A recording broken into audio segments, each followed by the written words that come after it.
Estamos aqui, Leopoldo Menezes, doutor Leopoldo Menezes, cirurgião plástico, aqui de Volta Redonda.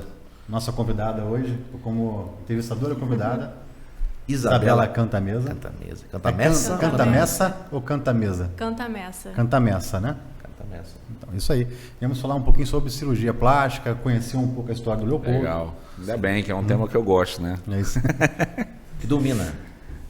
Quem é Leopoldo? Quem é doutor Leopoldo Menezes? Cara, doutor Leopoldo Menezes é um jovem sonhador, literalmente sonhador, eu digo jovem porque, na verdade, a gente fala jovem, porque eu lembro quando minha avó tinha 60 anos e era uma velhinha, né? Uma velhinha de vestido, que não usava bengala, mas um vestido estampado, tipicamente nordestino, já porque eu sou nordestino.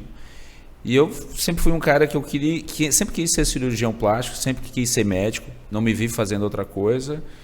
E hoje eu me vejo aí, cirurgião plástico, acho que eu sou bem realizado, digamos assim, do ponto de vista profissional, mas jovem na ideia, no espírito de querer aprender sempre. Eu tenho isso em mente que eu realmente preciso todo dia tomar um comprimidinho de coisas novas, de conhecer, sem dúvida, cara. Isso me move muito. Então, se eu fosse me definir um cara jovem que gosta de aprender, gosta de realizar sonhos, tem o sonho a realizar. Isso Sim. Eu acho que é essencial. E não para de estudar, né?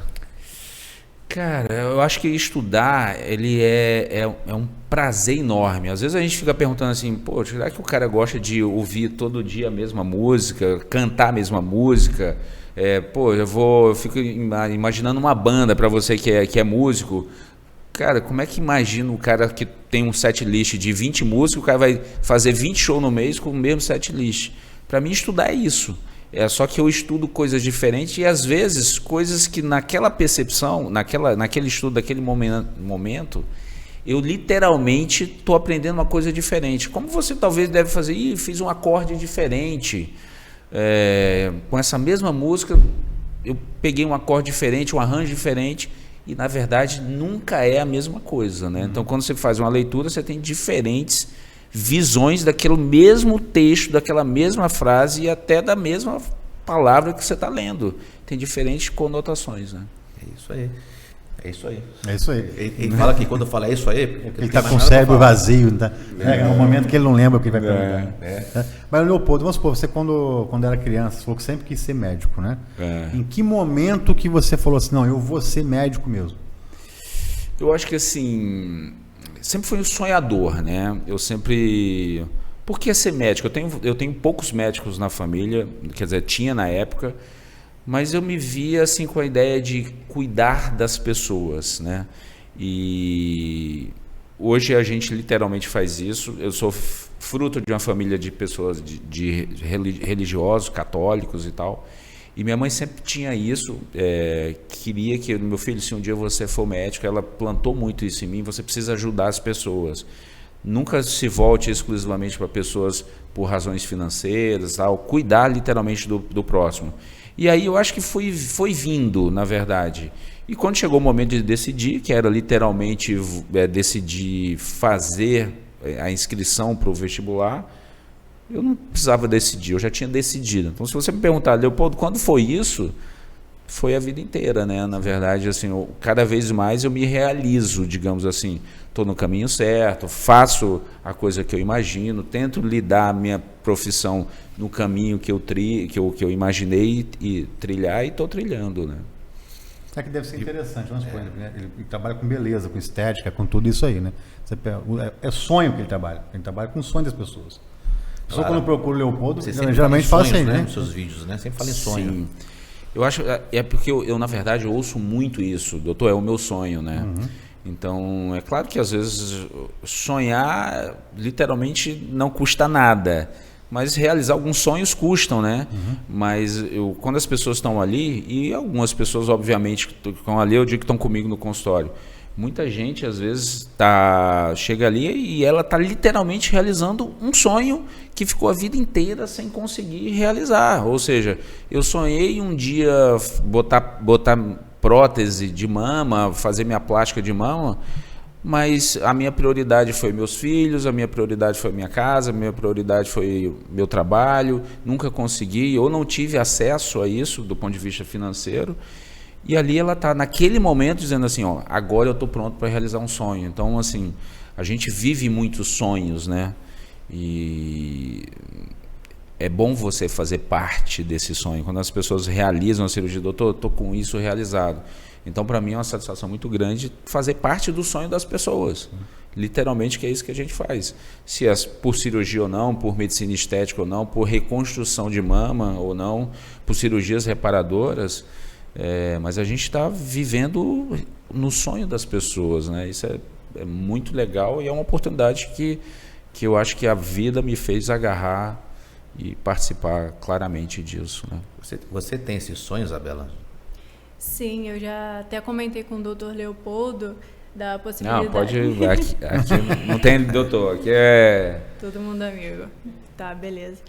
Eu acompanho ele em algumas cirurgias, então, assim, eu vejo todo mundo realizando o sonho, todo mundo feliz com o resultado e...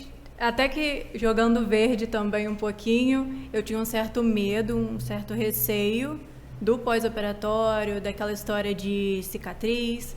Então, vendo também os resultados no pós-operatório, depois da cirurgia, a gente também fica querendo um pouco disso, né? A gente acaba querendo isso pra gente e também quebrando uma barreira que a gente tem sobre isso.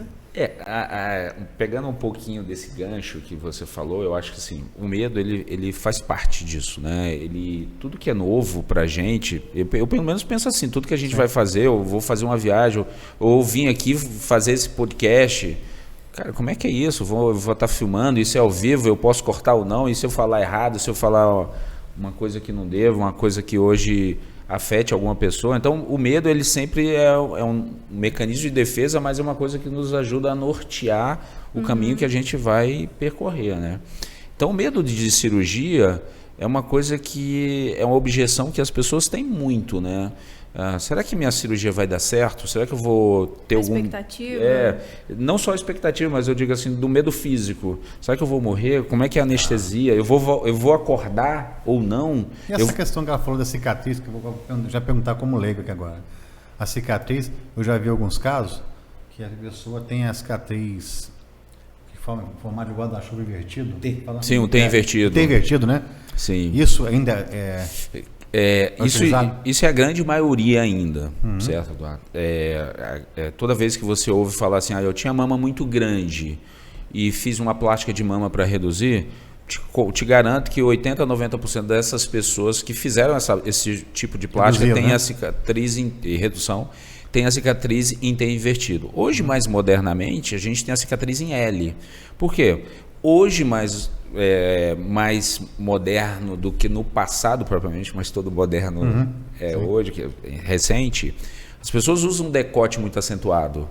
E às vezes as cicatrizes em T, elas apareciam no decote ou no biquíni, porque o biquíni, ele nunca é um biquíni reto, ele faz isso aqui, né? A grande maioria. E a cicatriz não faz. A cicatriz faz isso e o biquíni às vezes invertido. Às vezes o biquíni é reto, ele tem uma cortininha, mas aquele tracinho ele é reto. E isso, a cicatriz ficava aparente. Então, o medo da cicatriz faz parte dessa objeção que a Isabela estava falando. Será que minha cicatriz vai ficar boa? Será que a cicatriz, eu tenho uma boa cicatrização? Eu vou escolher o cirurgião pela cirurgia? Eu vi a cicatriz do doutor, é muito boa. E aí eu aproveito aqui para tirar isso, desmistificar um pouco isso. Porque nós não temos o controle da cicatrização das pessoas, né? Então, nós usamos bons produtos, às vezes cola, às vezes fios especiais, que são os fios farpados, que nos ajudam a fazer com que o paciente cicatrize melhor. É a mesma coisa quando você, Ronde, vai fazer um show, vocês olham, eu quero uma guitarra tal, eu quero um microfone tal, eu quero isso, porque vai me ajudar a dar um som melhor. Quando, eu estou com esse microfone capta melhor a minha voz. Então, a gente prepara o terreno para que isso seja melhor. É o que a gente faz. Então, quando a gente fala em segurança, digamos assim, a gente está falando literalmente em operar num ambiente que ofereça essa segurança para a gente criar, derrubar essas objeções que são típicos de vocês, mulheres, que querem fazer uma cirurgia plástica de mama, por exemplo. Ah, não, não é só a questão, literalmente, será que vai ficar bom ou não? Mas será que eu vou ter infecção ou não? Será que minha prótese vai romper ou não? Minha cicatriz vai ficar boa ou não? Ou aquilo que eu falei, será que eu vou viver ainda ou não? Então, coisas que, por exemplo, às vezes a gente que mora aqui tão perto do litoral, às vezes você vai em alto mar, às vezes você vai comer camarão, você está em alto mar e você não pensa assim, cara, eu posso ter alergia a camarão. Acontece. Quem de nós não ouviu falar numa alergia a camarão? Então é o seguinte, eu costumo dizer assim, olha, eu consigo desmistificar esse medo, sabe como?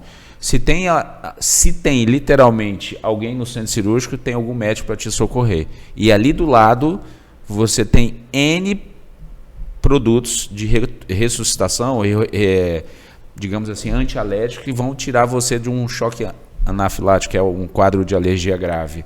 Por quê? Porque ali está preparado para isso. Ou seja, o mais seguro. O mais seguro é isso. E você, em alto mar, você não, vou comer um espetinho de camarão, vou comer, você não fica assim, será que eu vou ter algum médico para me socorrer se eu tiver uma alergia a camarão? Vai ter o seu Zé do barco. O Zé do barco, ou o cara com a faca que vai abrir teu pescoço para dizer assim, você vai respirar, ou não sei o quê. Então é assim que funciona, né? Buscando tirar objeções, que são esse tipo de objeção, o medo faz muito parte, né, do nosso... Eu acho que até um mecanismo de defesa, é natural que as pessoas tenham medo, né? É natural que... Outra dúvida que eu tenho. Eu vejo pacientes que têm essa cicatriz em T, em L, mas também tem aquela cicatriz que esconde no biquíni por dentro da axila. Sim. O que você acha dessa cicatriz, dessa forma de fazer a prótese? Se você faz, se você também consegue prever o tipo de cicatriz que vai ficar, por exemplo, em T ou em L, se você consegue planejar, ou se na hora da cirurgia é o que manda. Legal, muito bom isso aí. O que acontece? Isso é tudo baseado, literalmente, numa coisa chamada consulta médica, exame físico. É ali que a gente define exatamente, primeiro, o desejo do paciente. Eu quero ou não a cicatriz na mama? Eu tenho ou não condição de ter cicatriz na mama? Tenho ou não condição? Como é a minha pele, a quantidade de pele, tenho outras cicatrizes que possam me dizer clinicamente a chance do meu paciente ter queloide, certo? Mas aí você falando, isso me lembra... Eu tenho 50 anos e aí fica assim, o bom de você ir ficando velho, digamos assim, eu tenho quase 30 anos de formado, é literalmente você ter experimentado várias coisas, né? Então, assim, eu posso, não vou dizer me gabar, mas posso dizer assim, a experiência me fez experimentar muitas técnicas. E eu já tive a época da cicatriz axilar. É uma cirurgia que é feita por vídeo, então você faz uma microincisão de 3 a 4 centímetros na região axilar e que você coloca literalmente a prótese por ali. Principal e excelente vantagem, não existe cicatriz na mama. Perfeito? Então você faz uma plástica de mama sem cicatriz na mama. O que é lindo ouvir isso. Não, doutor, eu não vou ter cicatriz? Na mama não. Perfeito? Entretanto, não é para todo mundo, porque o paciente não pode ter muita pele sobrando. Entretanto, não é todo mundo que quer ter uma cicatriz, por incrível que pareça, na axila, porque ela vai dar tchau, a cicatriz vai aparecer de alguma forma. É uma técnica muito mais apurada, porque você precisa de muita tecnologia para fazê-la, onde você usa materiais muito especializados, ou seja, toda uma montagem, um aparelho próprio para fazer esse tipo de cirurgia. Leopoldo, por que você parou? Não é que eu parei, eu continuo fazendo, eu tenho todo esse material no hospital onde eu opero. Mas aí, respondendo claramente, é uma possibilidade sim, isso é discutido com o cliente, qual a melhor indicação para ele, quais as vantagens e desvantagens, mas, por exemplo, o L, eu consigo no exame físico ainda no consultório dizer, olha, você consegue sim fazer uma plástica de mama em L. Ou alguns pacientes eu digo, olha, não adianta você querer a cicatriz na axila, porque você precisa tirar a pele, você precisa do T e não consegue fazer o L. Ou, por exemplo, você tem um seio pequeno em uma incisão de 2 a 3 centímetros, você consegue sim já colocar uma prótese. Então, assim, isso tudo é baseado na consulta médica. A partir disso, a gente hoje muito claramente consegue chegar para o paciente e dizer assim, olha, a tua cirurgia vai ser assim. Hoje, por exemplo, você me lembrou de um caso que eu estava consultando e a paciente perguntou assim, doutor, existem outros, vocês levam outras próteses para o centro cirúrgico? Eu levo, a gente sempre leva 3 pares de tamanhos diferentes. Por exemplo, a gente acha que vai botar 200 ml, mas eu levo 220, 180. Mas hoje é muito difícil a gente mudar isso no momento da cirurgia. A gente já vai para a cirurgia, sabendo exatamente o que esperar, o que encontrar. Nós temos um software na clínica em que você faz a simulação. Então, eu consigo saber o volume da sua mama, quantas gramas a sua mama tem, e consigo, de forma digital, simular um resultado, onde você se olha no espelho e escolhe o tamanho da prótese. Então, isso é fantástico, né? Nós vivemos num mundo muito mais tecnológico. Uhum. E aí, eu ponho para você, olha, isso aqui é 200, essa é 300, essa é 350.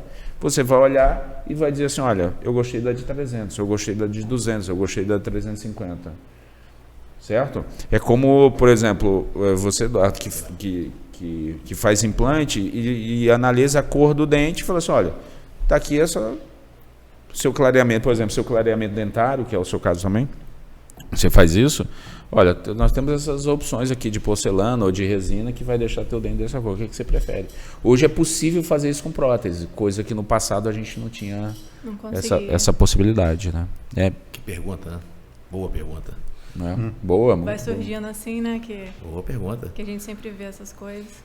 Então, assim, todo cirurgião plástico, dentista, tem uma especialidade dentro ali. Vamos supor, você faz vários procedimentos, mas qual que é o carro forte, né? Carro-chefe? Carro-chefe. A tua pergunta é muito legal e caiu oportuno, digamos assim, no momento em que a cirurgia plástica e a harmonização facial vive esse boom, né? Hoje, se você olhar, e eu costumo dizer que lá na minha clínica, nós temos visíveis umas 7 ou 8 clínicas do lado de harmonização facial, de medicina estética como tal. E eu acho que a tendência de nós cirurgiões plásticos, cada vez mais, é nos especializarmos em alguma coisa. Porque certamente, como cirurgia geral, uma das coisas que eu tive, o que o cirurgião geral faz? O cirurgião geral opera tudo. Não, mas eu tenho um cirurgião que é especialista em cirurgia de fígado. No raciocínio básico, se o cara só faz cirurgia de fígado, teoricamente ele vai saber e fazer melhor do que um cara que faz cirurgia de tudo. Pode ser que sim, pode ser que não, mas é mais provável que isso aconteça, certo? Então a cirurgia plástica hoje, ela vive muito isso. Ela tá hoje nós temos cirurgiões que só fazem mama, cirurgiões que só fazem lipo, cirurgiões que só operam nariz, cirurgiões que só operam face.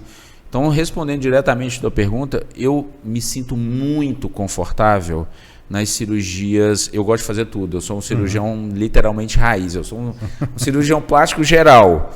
É um prazer também, né? Eu tenho prazer de fazer isso. É diferente, né? Quando você literalmente vai cantar, você, eu queria ser aquele cara que joga bola, que canta. Cara, mas eu tenho prazer em operar. Mas eu não tenho prazer em cantar axé. Mas Nem o Raul? Chama Raul.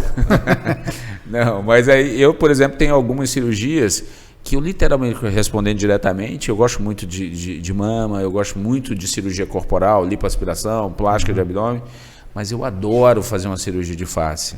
Então, assim, hoje eu me vejo, tudo bem que eu ainda tenho 50 e não já, mas se você me dissesse, Leopoldo, você vai ter que escolher, cara, não tem jeito. Eu diria cirurgia de mama e cirurgia de lipoaspiração.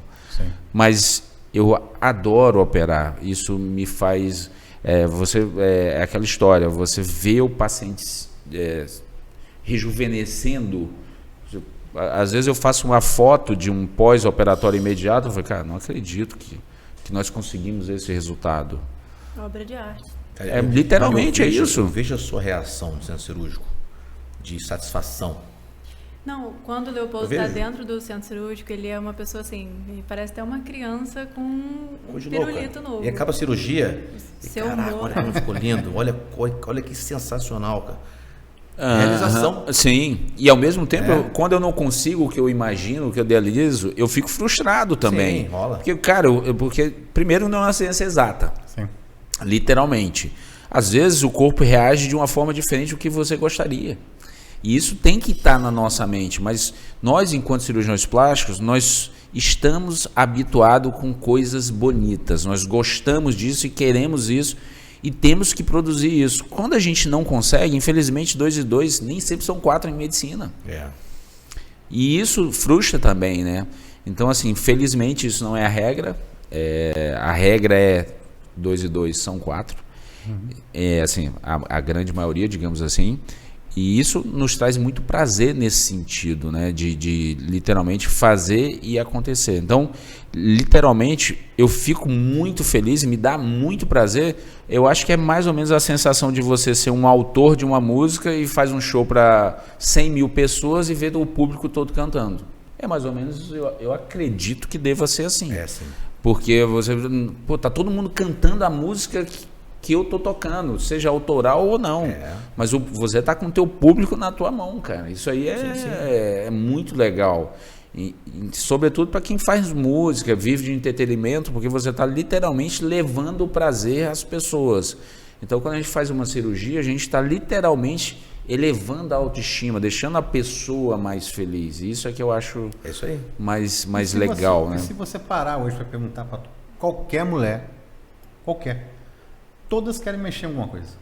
Não tem uma que fala assim, não, estou extremamente satisfeito. Não, eu queria mexer, tocar alguma coisa, queria botar um silicone, tirar uma gordurinha aqui, levantar o bumbum. Cada uma fala uma coisa. Isso é um vício? Vicia a cirurgia plástica? Cara, eu acho assim, não diria propriamente um vício. Mas eu acho, pegando um pouco o gancho que a Isabela perguntou do medo e tal, eu acho que quando você faz a primeira, você venceu uma grande barreira. A barreira do medo. Cara, eu fiz e deu tudo certo.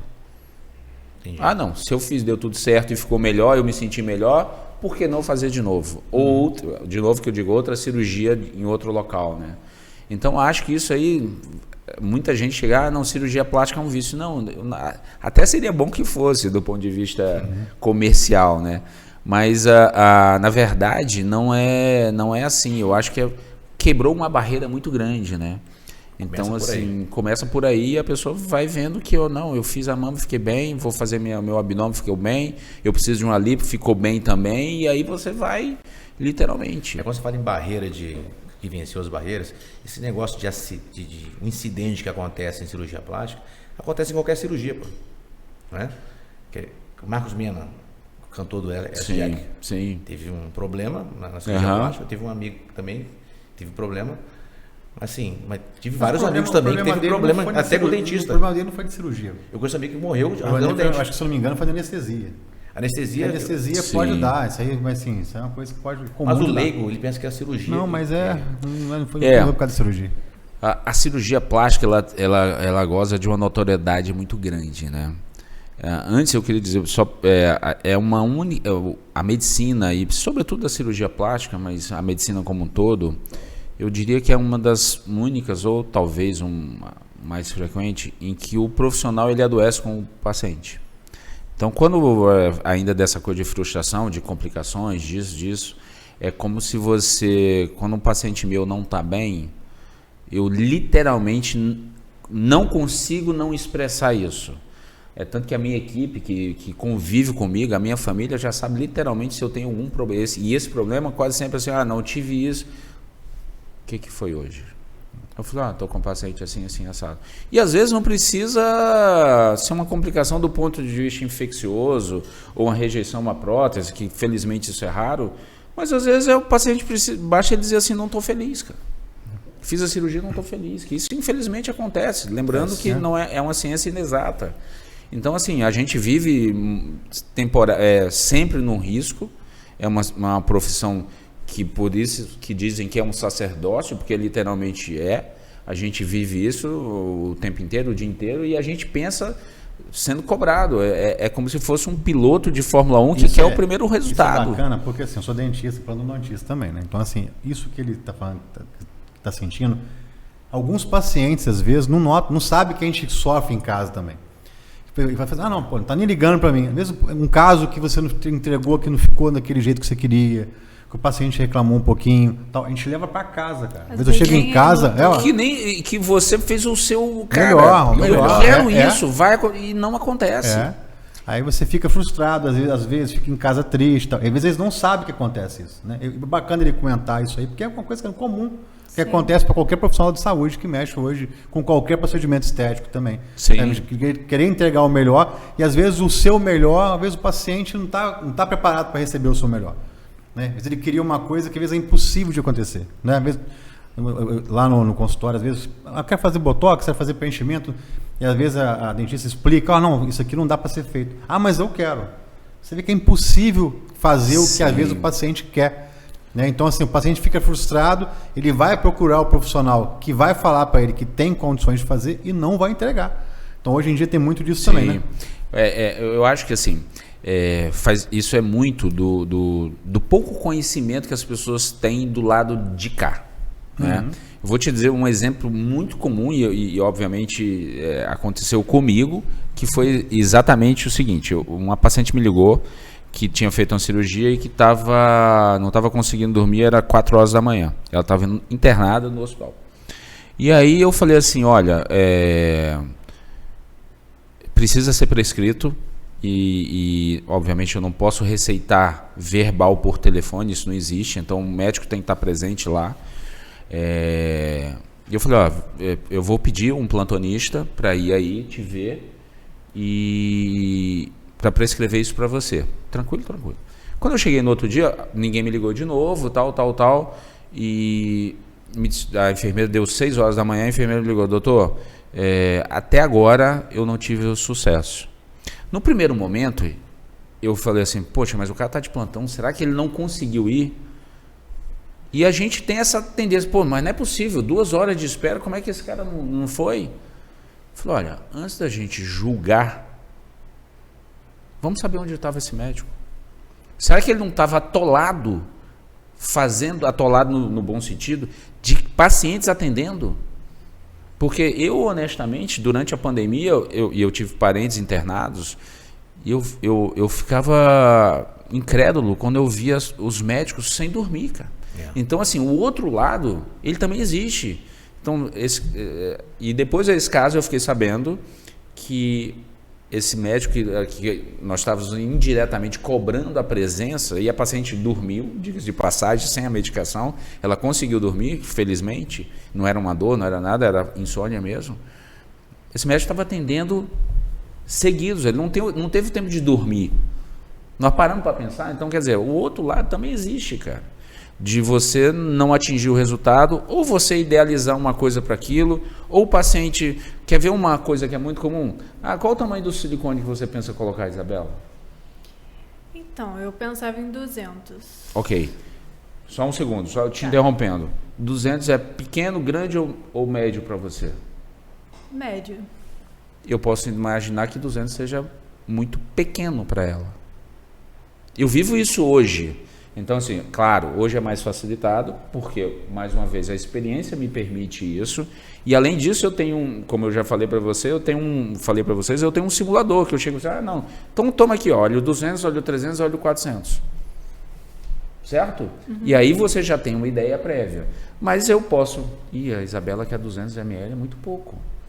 Então, você falou numérico. E se esse 200 ficar pequeno para a tua ideia, para o que você imagina? Só depois um pós-operatório, você olhar no espelho e falar, meu Deus do céu. Ficou pequeno. Ficou pequeno. Eu tive uma vez uma paciente... Sim, mas porque muita gente vem pela amiga. Aí fala assim, a minha amiga botou 380 ml. É totalmente diferente, pô. Totalmente diferente. Aí você olha assim, olha, você precisa de... doutor, eu quero o tamanho médio, eu quero isso, não quero nada marcado, não quero não sei o quê. Eu falei, olha, baseado no que você me disse e no que eu te examinei, você precisa de 200 ml. Tá. Isso na consulta? Na consulta. Tá bom. 200 ml. Pô, doutor, tem uma coisa. Eu acho que vai ficar muito pequeno. Mas por que você acha que vai ficar pequeno?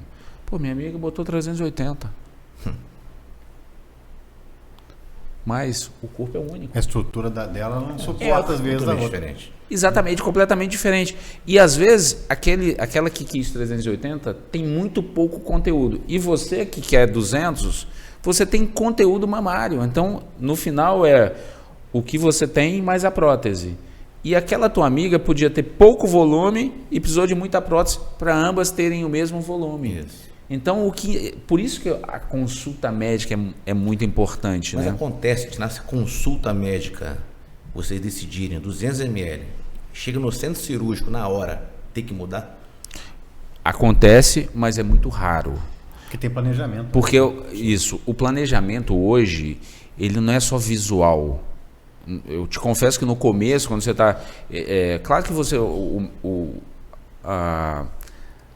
O hábito faz você dizer, não, eu já imagino, eu olho para essa parede e falar, isso é um cinza, tonalidade tal. Claro, o Eduardo deve olhar para uma prótese e falar assim, olha, esse dente aqui é mais ou menos número X. Claro que a experiência vai fazer ele dizer assim, não, estou muito perto disso, ou a maioria das vezes dizer assim, eu não preciso nem olhar que o número é esse. Por exemplo, né?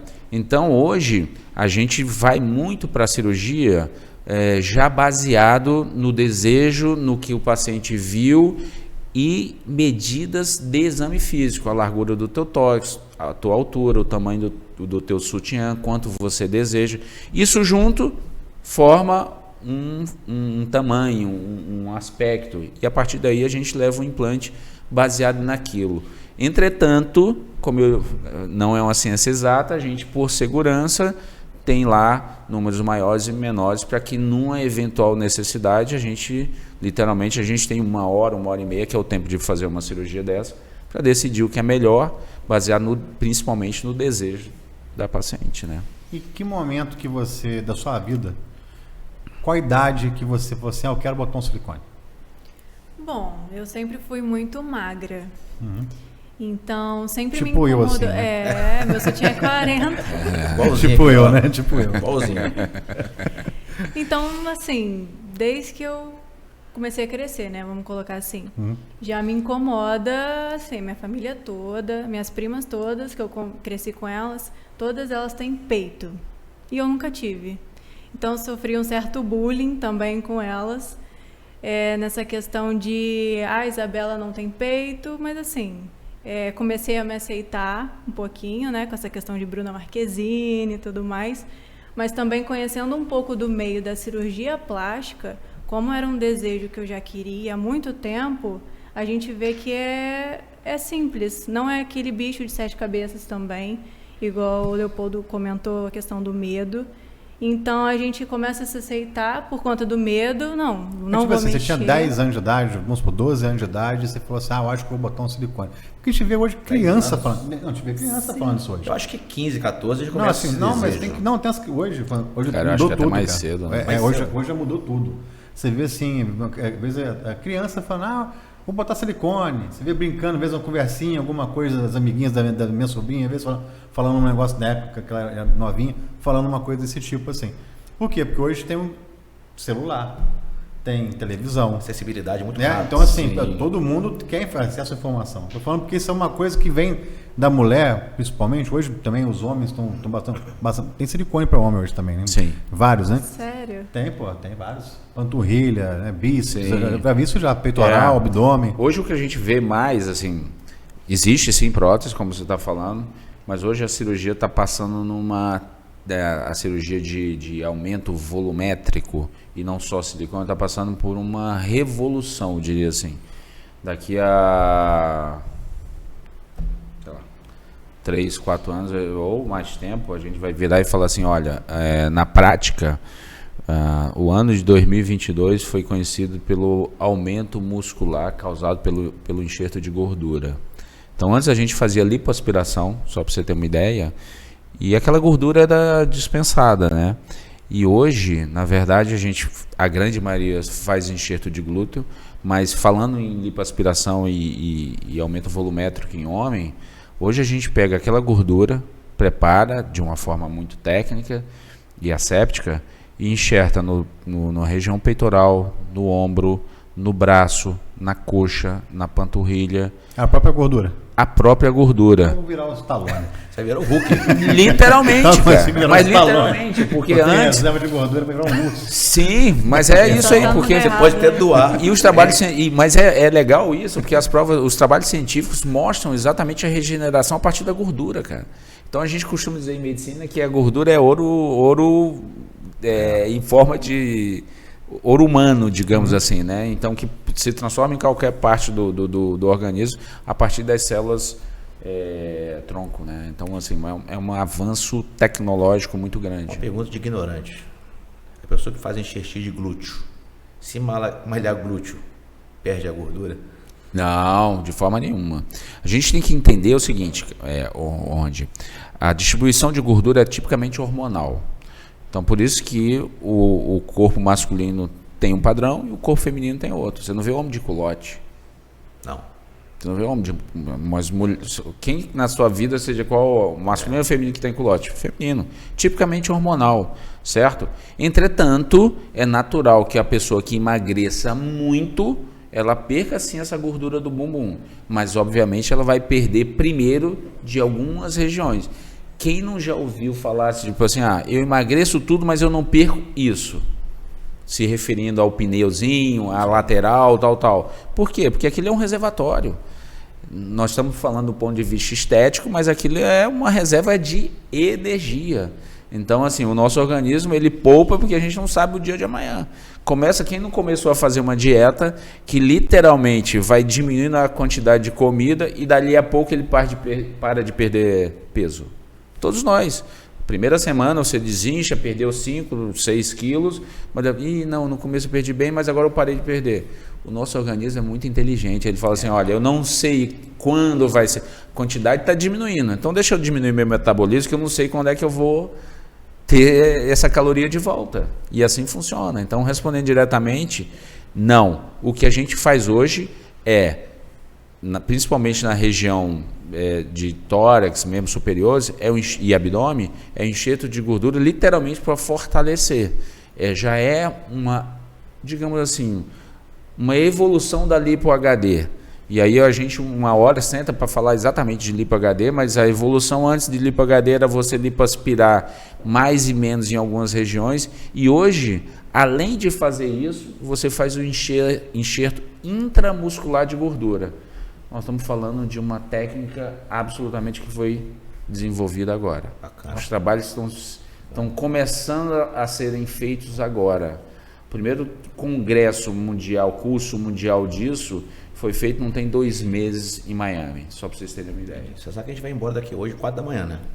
A gente tem muito vai assunto embora, ainda, né? Tem muito assunto e é aquela história. Vamos falar de carro, vou falar de outras coisas que eu gosto, porque de cirurgia plástica, se me deixar, eu saio falando. Eu falei no início que a gente ia, durante a conversa, a gente ia falar de futebol. Não, até agora nada. Só agora nem chegou ainda, né? Eu já tenho uma outra pergunta para cirurgia plástica, né? De curiosidade, né? Porque eu vejo muitas pessoas passando agora para lipoaspiração. Muita gente que quer fazer lipoaspiração não quer emagrecer. É importante, né? Essa perda de peso para fazer essa lipoaspiração ou não? É fundamental, né? E nós estamos falando de resultado. Mas eu não quero fazer por enquanto, não. Vou fazer esse outro depois virar o Stallone.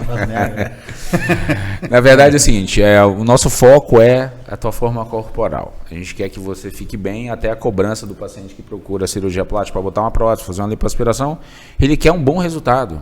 Se ele tem um peito pequeno, ele quer um peito grande. Se ele tá assim, tem uma gordura, um pneuzinho, ele quer emagrecer. E, cara, não existe um abdômen definido numa pessoa acima do peso.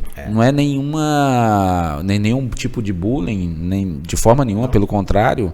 Eu acho que a cirurgia plástica, assim, ele ajuda a você a ser aquele start, literalmente. Olha, eu emagreci, mas eu preciso de uma força de vontade.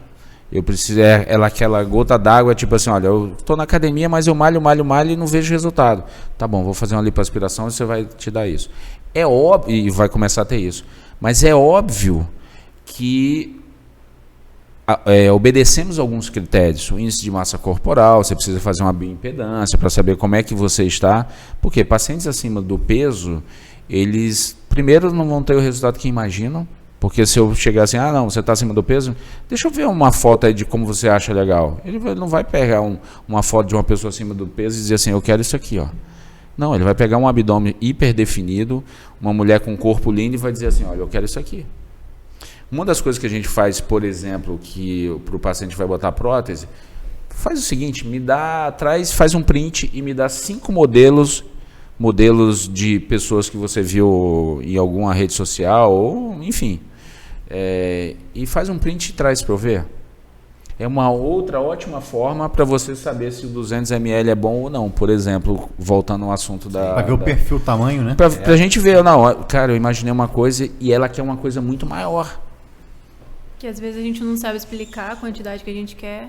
Exatamente. Então, assim, respondendo diretamente essa pergunta do peso, obedecemos a um critério de segurança, operar dentro de um índice de massa corporal aceitável é fundamental para o paciente ter um bom resultado.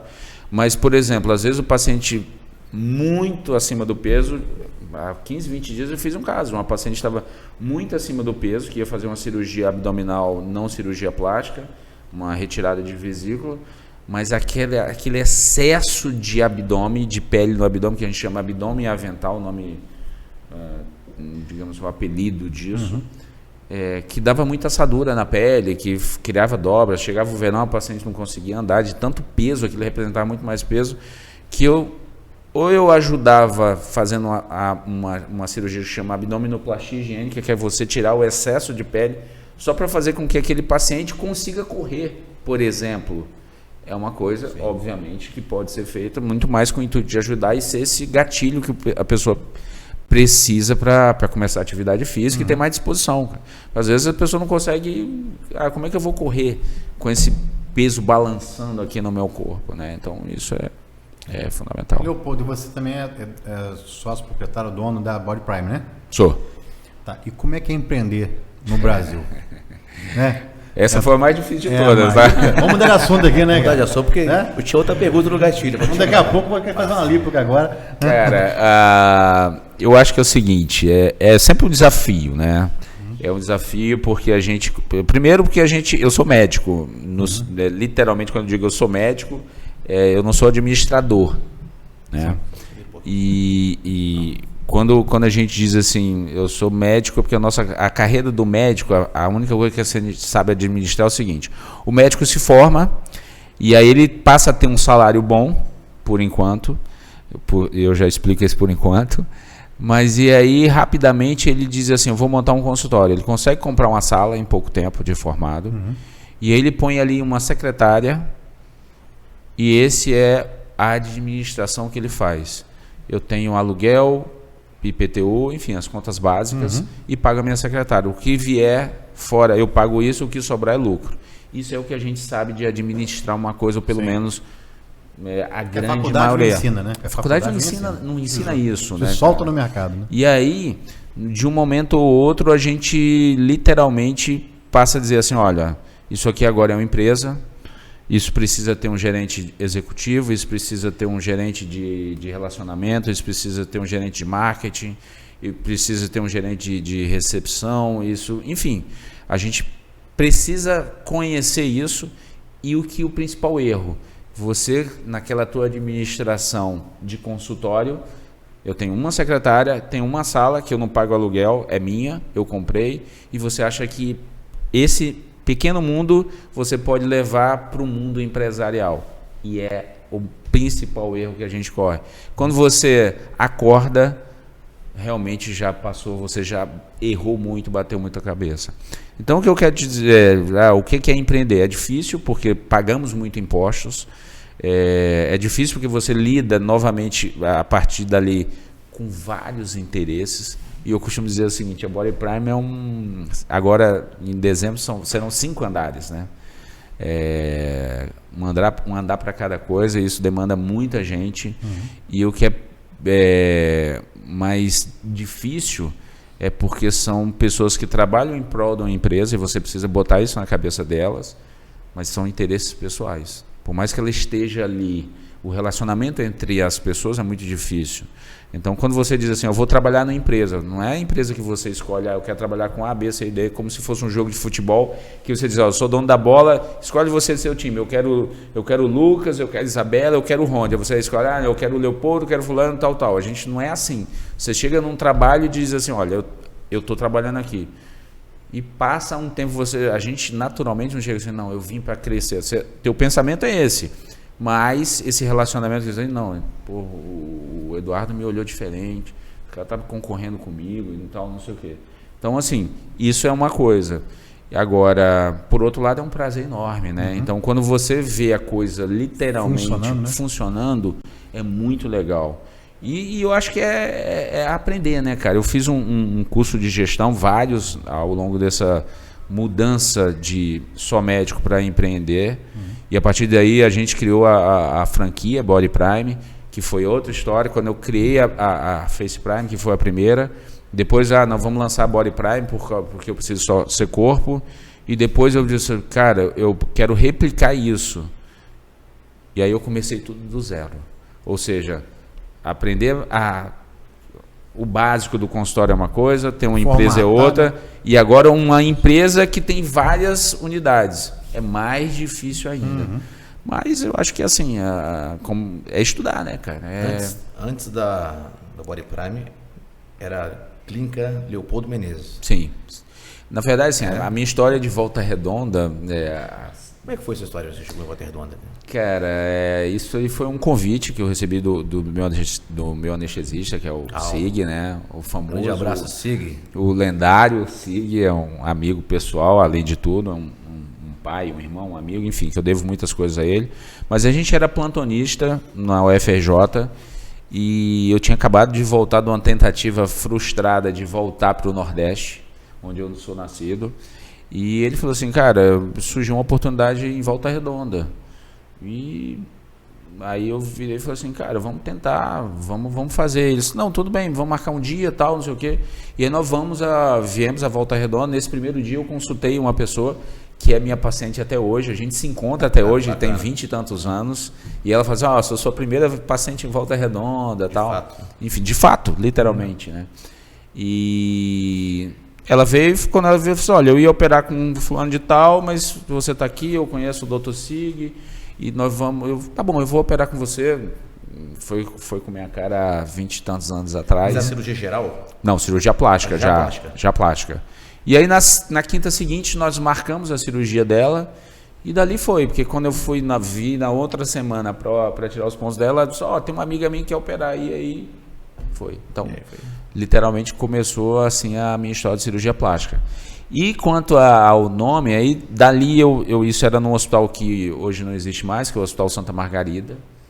E aí depois eu montei uma clínica, que era uma clínica de 2 salas, que aí foi meu primeiro empreendedorismo, saído de um atendimento no hospital, que eu chegava e estava tudo pronto, aí eu falei, não, vou abrir o meu consultório, ali ali eu já, vou atender aqui.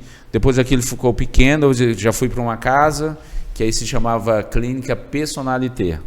Só que aí o que acontecia? Eu fiquei uns 2, 3 anos lá, as pessoas ligavam, atendentes falavam assim, Clínica Personalité. Itaú, né?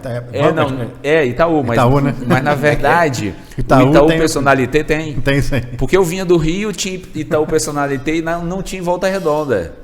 Então tinha isso. Aí eu falei assim, só que as pessoas, Clínica Personalité, falavam assim, é aí que o doutor Leopoldo atende? E aí a secretária tinha que explicar isso. Quando eu mudei para uma outra clínica no Terrário, eu falei, chega, eu vou mudar, tirar esse nome Personalité, porque o Itaú começou as agências muito, né? Personalité começaram a crescer, e aí eu fiquei com medo do Itaú me copiar, mas não,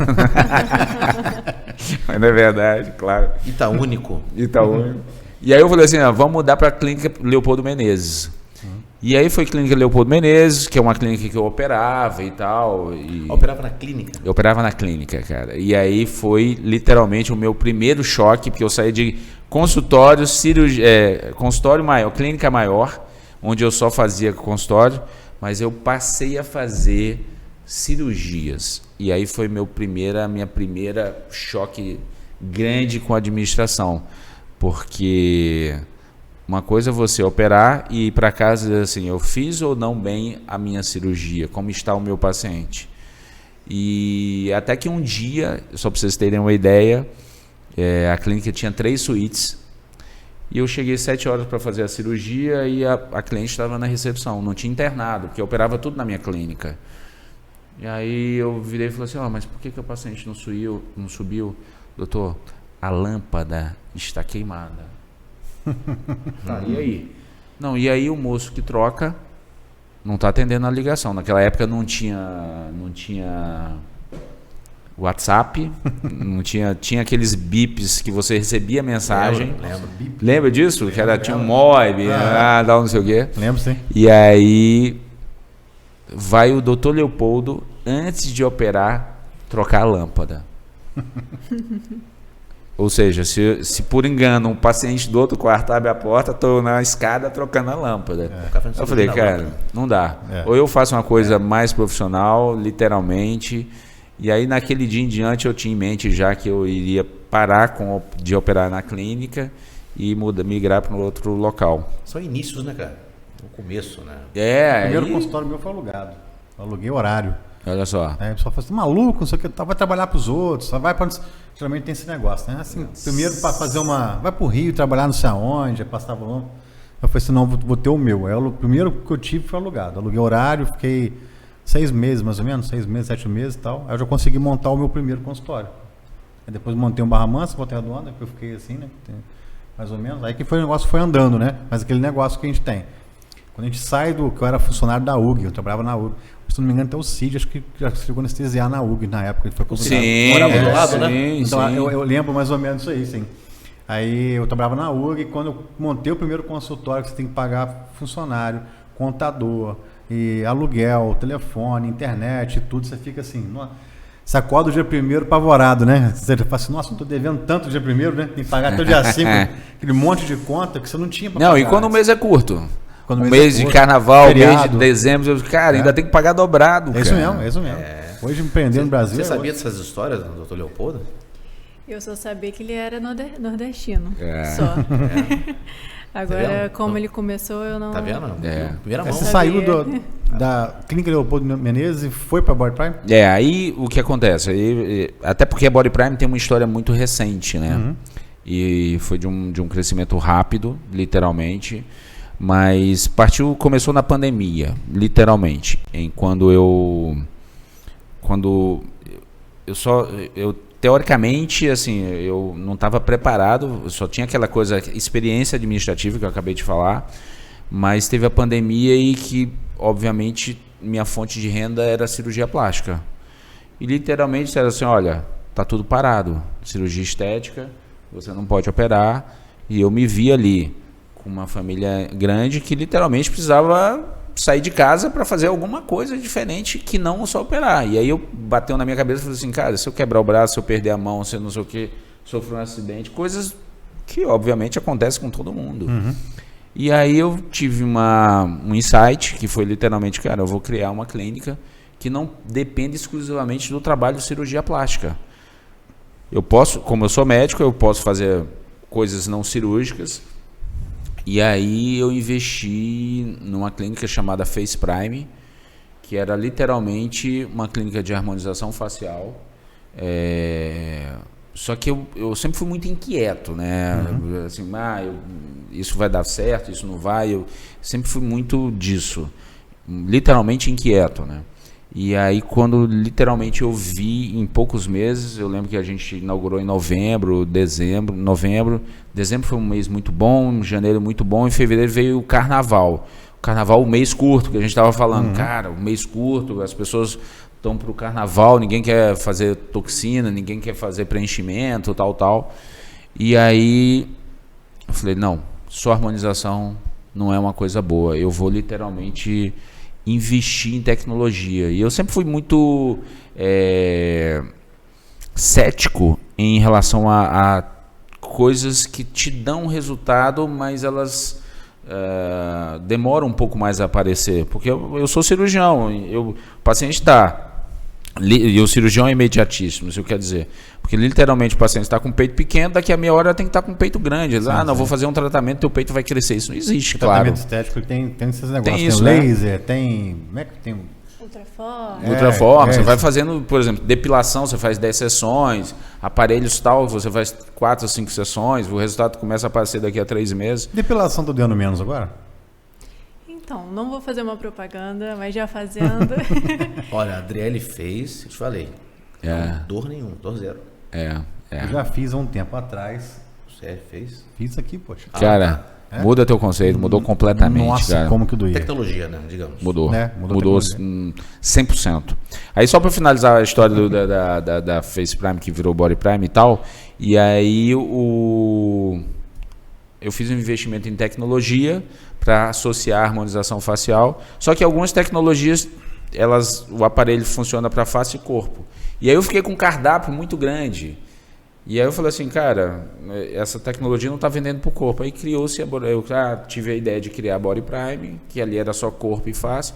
E aí depois na jornada literalmente administrativa, eu tinha a Clínica Leopoldo Menezes, a Face Prime e a Body Prime. Tudo junto. Tudo junto, quer dizer, tudo separado, mas que o não administrador, que tempo, era eu, médico, estava tendo que administrar isso.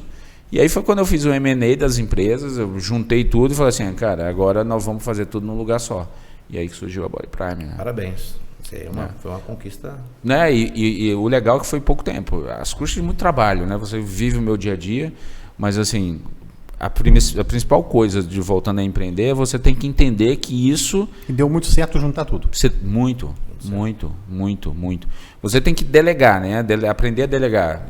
O cirurgião, ele é muito... Me faltou a palavra. Ele é...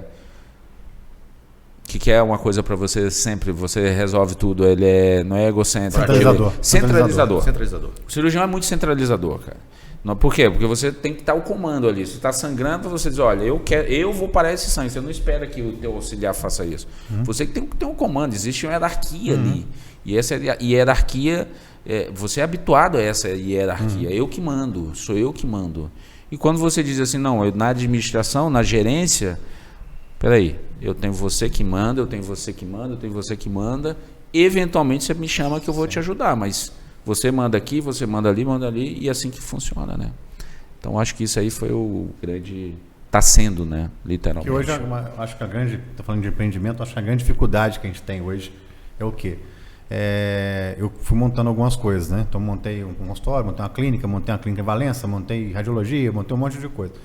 Você centralizando tudo. Tudo. Chega um ponto que você fica assim... minha esposa até falou comigo, a primeira coisa que você montar agora, eu vou embora. O cara falou.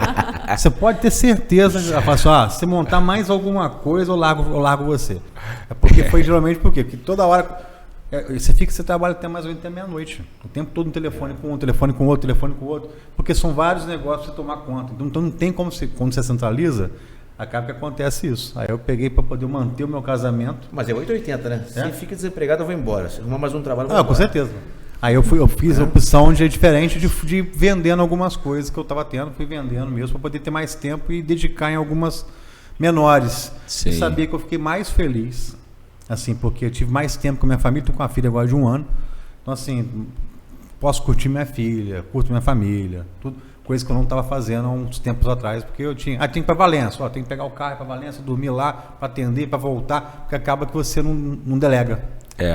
Essa coisa que você falou de família aí me lembrou assim, eu tenho uma filha do meu primeiro casamento, né, que inclusive acabou de passar em medicina, né, e entrando na faculdade, está com 18 anos, mas eu lembro muito bem quando isso, ela morava no Rio e eu, para ter mais contato, não que eu tivesse um relacionamento ruim com a minha ex-esposa, né, mas eu tinha muito contato com a babá dela, que era como eu me aproximava mais fácil, né, dela, eu sabia literalmente. E aí quando eu vinha do Rio, eu ficava pensando, cara, olha como é que é a vida, né? Eu vejo minha filha poucos momentos e eu pago uma pessoa para fazer o que eu mais prezo, ficar com a minha filha. Olha só isso, a dimensão disso. Quer dizer, a pessoa que eu pago para fazer o que era o meu, eu tinha que fazer isso, cara. E isso não entrava... de certa forma, claro, é compreensível, mas o que eu quero dizer é o seguinte, que às vezes a gente faz e a felicidade tá tão perto, né? Tá tão ali, né, cara? Às vezes a gente fica assim, nossa, onde eu quero chegar? Onde eu preciso chegar?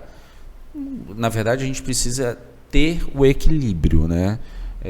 Equilíbrio da decisão, até onde é bom, até onde eu vou. Será que isso tudo compensa? Claro que o ideal é que pudesse ter a vida tivesse duas vezes, né? Olha, aqui eu errei, aqui eu acertei, eu não vou mais trilhar isso, não sei o quê. Mas eu acho que assim, a gente tem que ter a cabeça fria, a tranquilidade de tomar decisão como você tomou. Tipo, olha, eu fiz, agora eu acho que não é isso, já cheguei onde eu... Não digo de realização financeira, não estamos falando de dinheiro. Estamos de realização, eu fiz, vi que não é esse caminho e vou retroceder, cara. E isso, assim, eu penso isso com muita tranquilidade. Porque às vezes você trilha um caminho, aquele momento da emoção de crescer, querer, quando, cara, na verdade você precisa do básico. Eu cheguei a uma época, há pouco tempo, que eu operava sábado e domingo. Os meus amigos, cara, ninguém te vê mais. Você só trabalha. O que é isso? Sábado e domingo, todo mundo. Não, vamos encontrar, vamos tomar um vinho, vamos fazer um churrasco. Tô trabalhando. Quer chegar aonde, cara? Falar em vinho, não oferece aquele vinho, não. Não, aquele não. Aquele vinho. Temos um vinho aí. Ele comprou um vinho ontem, de péssima qualidade. Me ofereceu para os eu comprei um saca-rolha. Só faltou esse aqui de plástico, naquelas garrafinhas de plástico. Não, eu comprei um saca-rolha pro vinho. E o vinho de rosca. E rosca. A qualidade do vinho. Cara, essa coisa de vinho, eu tenho um amigo amigo de faculdade, e ele falou assim, cara, prova esse vinho. Tinha uma época, eu não sei se você conhece vinho, mas eu conheço muito pouco, só de os vinhos argentinos, que você vai ali em Mendoza, aí você vai, Angélica Zapata, Catena, mas eu não sou um conhecedor de vinho. E esse cara falou assim, cara, eu tenho um vinho aqui que é fantástico. Chegamos lá, aí ele falou assim, prova, o vinho delicioso, ou seja, agradou muito o meu paladar, certo? E gostar de uma coisa é te agradar, certo? O vinho de rolha, de rosca. De rosca? E adoçado, meu camarada. Mas o vinho tinha adoçado, que eu digo, não é açucarado. Sim. Mas era Duas. Mas não era vinho... Esses vinhos espanhóis, de gente sim, não. Mas, cara, e aí depois eu falei assim, cara, quanto que é esse vinho? Cara, sei lá, 30, 40 reais. Nossa, foi 15. Foi 15 reais. Sangue de boi. Sangue de boi? Então, sangue de boi é bom que você toma quando você é mais adolescente, toma na festa. Né? Eu sou de bebê, cara. Não falando não, mas uma vez eu tava assistindo um Bem Amigos. Sim. E depois a gente... E aí o Neymar tava contando que ele comprou um vinho, ganhou um vinho hiper caro, tal, não sei o quê. E aí ele tinha aquele vinho reservado para não... um momento especial, tal. E encontrou uns amigos, foi na casa dele e tal, de repente vem um amigo dele, o Vampeta, ou foi o Vampeta, um copo de plástico cheio de gelo e o vinho que ele estava reservando. Eu falei, porra, meu vinho! Vampeta. Eu tenho um amigo, cirurgião plástico, né, que estudou em Vassouras lá com a gente, lá em Severino Sombra, que o pai dele, eu não sei se é pai ou se é avô, era miolo. E cirurgião plástico chama André Miolo. Sim, sim, de nome, né? Sim. Não conheço, mas... Então, ele fez Vassouras, né? Medicina. Depois virou cirurgião plástico. E a gente se conhecia de lá. E a família dele... Miolo, é da família. Sim, ele é um cirurgião plástico reconhecido, né? Sim. Legal. Bacana, né? Curiosidade, eu perguntei. Sim. Seu pai é parente dos vinhos Miolo? Sim, é meu avô. Não lembro o que ele falou, mas acho que era avô mesmo que ele falou. E o vinho Miolo é diferente. É um vinho nacional e tem um sabor aproximado de framboesa. Você vê que o Ronde também... Cara, mas na verdade é o seguinte, uma vez eu fui num restaurante bem conhecido, muito legal, e que tinha essa harmonização de vinho, né? Eu falei assim, cara, eu cheguei pro garçom, falei assim, como eu não conhecia, eu falei, bom, eu vou nesse restaurante legal, e aí eu vou aproveitar e pego umas dicasinhas dos vinhos, já que a harmonização estava incluída, Você vai comer tal, vinho tal, comer isso, vinho aquilo, tal, não sei o quê. Você sabe que aí depois eu fui ver a relação dos vinhos. O vinho que mais eu gostei era de uma vinícola de São Paulo. Aí, não era do Sul. Quer dizer, Sudeste. Não, nem era um vinho francês, um vinho português, um vinho espanhol, argentino e tal. Pra você ver como é que são as coisas, né, cara? Então... Tem bons vinhos aqui Tem. no Brasil. Você é um apreciador de vinhos? Não. Não, eu também não. Não gosta, não? vinho Nem... de Não todos tomo, mas eu não... Isabela tem cara que gosta de Não, mas eu nunca estudei, assim. Tem gente que estuda, né? Sim. Eu nunca... Tem gente que interessei. cheira vinho. Eu bebo pouco, né? Então, assim, pra mim não... Sim. Também bebo pouco, não gosto de Eu cerveja. te confesso que eu gosto bastante de vinho. Assim, tem uns que eu, obviamente, tenho uma preferência, mas, obviamente, também não conheço. Ah, não, vinho tal. Tem alguns vinhos bons que, às vezes, você quer impressionar tal, não sei o que. Alguém que vai na tua casa, tem que ter um vinho melhor. Você já não pega o copo com gelo, logo esconda. Nem de plástico. Você já tomou porra de vinho? Não. Não sou desse tipo de pessoa. Não. Tá na cara que Mas, não. não. Eu já. Eu já tive também episódio disso, quando você é mais novo, e aí você vai experimentando, sobretudo você tá na faculdade, você é moleque e tal, esses vinhos de garrafão, de 5 litros. Vinho é terrível. Eu não sou de beber. Piorou, né? Quando você não bebe e toma um porre de um troço que você não gosta, é pior ainda. E quando você não está trabalhando, que é raro, né? Né? E o que você faz assim, de lazer? O que você curte fazer? Cara, essencialmente eu gosto de ficar com a minha família, né? Então, assim, não é uma coisa... Eu pratico muito pouco esporte. Primeiro porque, assim, eu não fui habituado. Eu prego muito isso, mas eu não tenho essa coisa... hoje eu não fui à academia, sinto falta. Eu não sinto falta, certo? Mas, fora isso, eu tô sempre com a família, literalmente.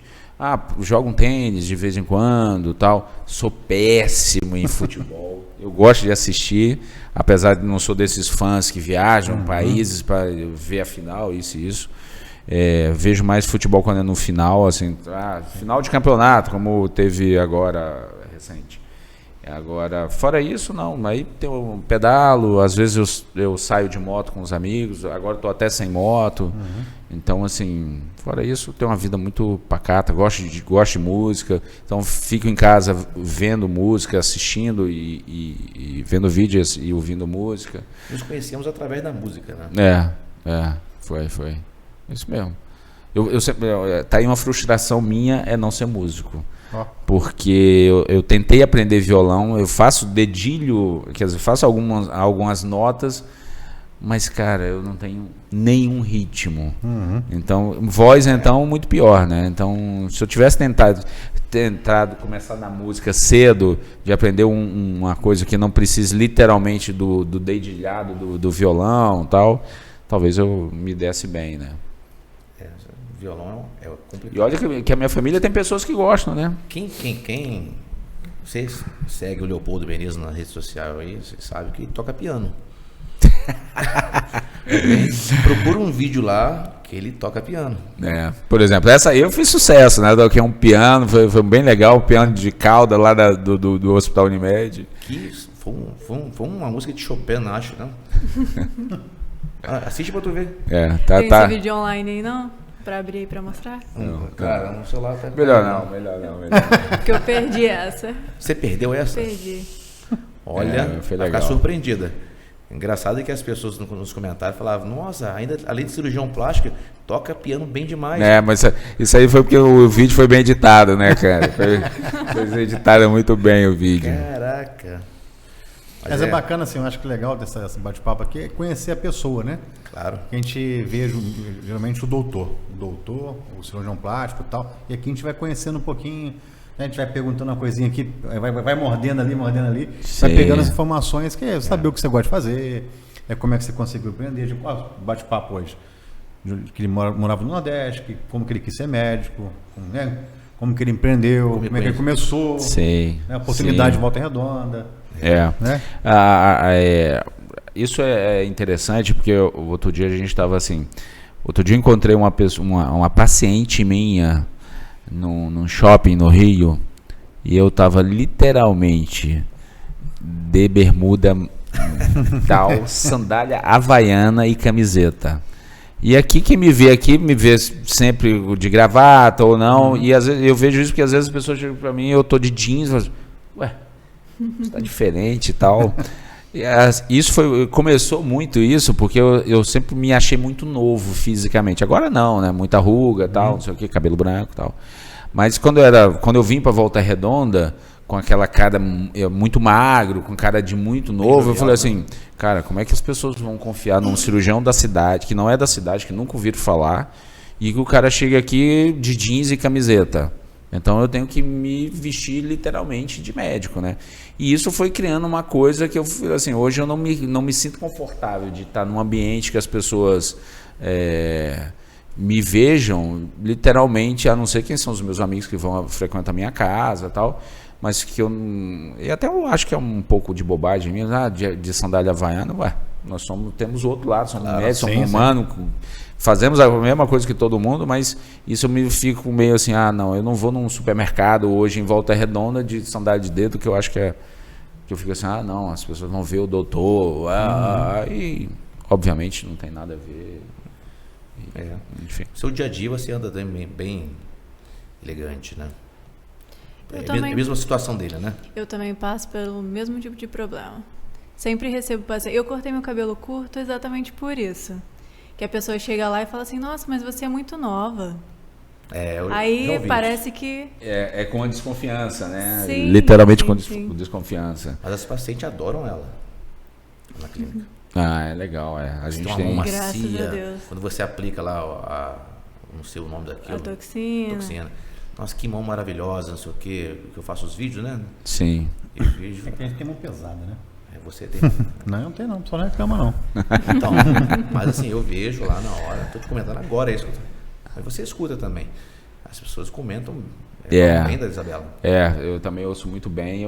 Tem uma coisa que eu acho interessante, é o seguinte, quando você lida principalmente com face, e nós estamos, que eu acho que é o seu caso, e talvez você já tenha me ouvido falar isso, é o seguinte, o paciente que vai fazer algum procedimento, seja dentário, ou enfim, qualquer tipo de procedimento que envolva uma punção com agulha, qual de nós não sabe isso aqui dói? Se o teu paciente sabe que isso vai doer, vamos fazer uma experiência diferente, vamos fazer que essa dor seja menor ou seja tratada de outra forma. Se você vai limpar a pele, se você está no rosto, que é a região mais delicada do paciente, por que você vai limpar assim? Porque você não...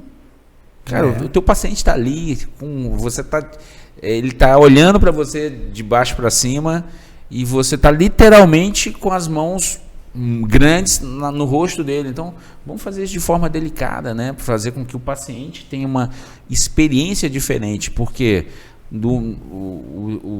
outra pessoa, ela pode não fazer tão delicado, e isso cria um diferencial para você. Então, assim, se você vai... Eu, por exemplo, a minha dentista, quando eu vou nela, eu literalmente, a confiança é tremenda que eu adormeço. Porque primeiro, eu gosto de anestesia, não gosto de fazer nada sem anestesia. Se um dia eu cair na tua cadeira de trabalho, eu preciso anestesiar o Leopoldo. Porque, literalmente, ali, uma vez anestesiado, literalmente, Leopoldo, abre um pouquinho, porque eu vou adormecendo, aí literalmente vai fechando, né? Então, assim, é uma coisa que é fundamental, e eu acho que Isabela tem muito isso, né? Do carinho, do cuidado, da resposta, do pensar no paciente. Eu acho que isso aí que eu aprendi muito também com você. Não, sem rasgação de seda. Isso aí a gente vai, né, pegando... Essa é a hora. Mas estamos aqui no podcast, ô Lucas, a gente não pode deixar de falar, Lucas, da produção.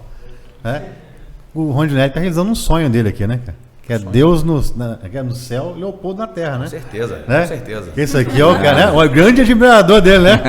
Fala todo dia, né? Amigo. Você pode ver que ele está até mais manso, ele está intimidado. A esposa não está com ciúme, não? Ele está intimidado agora. Grande amigo, não sei o que e tal. Legal. Ele está intimidado, legal. Você está até intimidado, você está meio quieto, meio falando pensivo. Um pouco, né? É porque o assunto aqui, porque eu falo muita merda, né? Né? Eu falo muita merda. Tá controlado. Estou controlado aqui. Tá controlado. Tem poucas edições hoje. Porque eu falo muita besteira. Muita. Que nada. Mas eu falo assim para dar encorajamento, sei lá. Mas o assunto aqui é medicina, né? Tem que dosar, deixar. Até porque fala pouco, né? Fala pouco. Aí, mas é bom isso ajuda eu falar menos. É bom que dá muito corte, né, cara? Então, assim, é bacana. Isabel fala demais também. Mas o ideal é deixar o convidado à vontade, ele falando mesmo. Sim. Quanto mais você falar, mais o pessoal de casa vai te conhecer. Então, assim, é uma coisa. Sim, a ideia né?